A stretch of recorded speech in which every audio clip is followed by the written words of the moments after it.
Ragini T and नाश्ता सेंटरचा दिमागदार शुभारंभ। मातोश्री तोरणबाई बागले आणि राष्ट्रवादीचे प्रदेश उपाध्यक्ष आनंददादा चंदनशिवे यांच्या हस्ते फीत कापून उद्घाटन। शहरात नव्याने सुरू झालेल्या रागिनी टी अँड नाश्ता सेंटरचा शुभारंभ सोहळा मोठ्या उत्साहात आणि जल्लोषात पार पडला।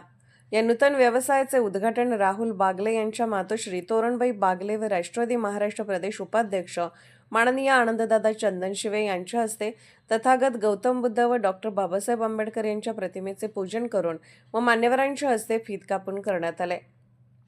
या कार्यक्रमाचे साठी प्रमुख पाहुणे म्हणून राष्ट्रवादी महाराष्ट्र प्रदेश उपाध्यक्ष माननीय आनंददादा चंदनशिवे उपस्थित होते। यावेळी फुलांच्या माळा आणि आकर्षक फुग्यांनी दुकानाची सजावट करण्यात आली होती। उद्घाटन प्रसंगी परिसरातील नागरिकांनी मोठी गर्दी केली होती। या शुभारंभ सोहळ्याप्रसंगी माननीय जनार्दन थोरात, प्रदीप कांबळे, ॲडव्होकेट मलिक कांबळे, आदित्य कांबळे, अमर माने, संतोष बागले यांच्यासह अनेक मान्यवर उपस्थित होते।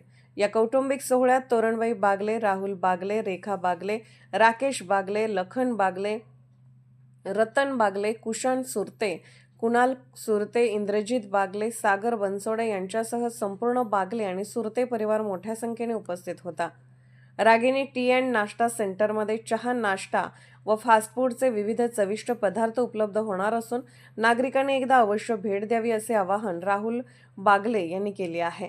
उद्घाटनानंतर उपस्थित मान्यवरांनी राहुल बागले व त्यांच्या परिवाराला नवीन व्यवसायासाठी मनापासून शुभेच्छा दिल्या।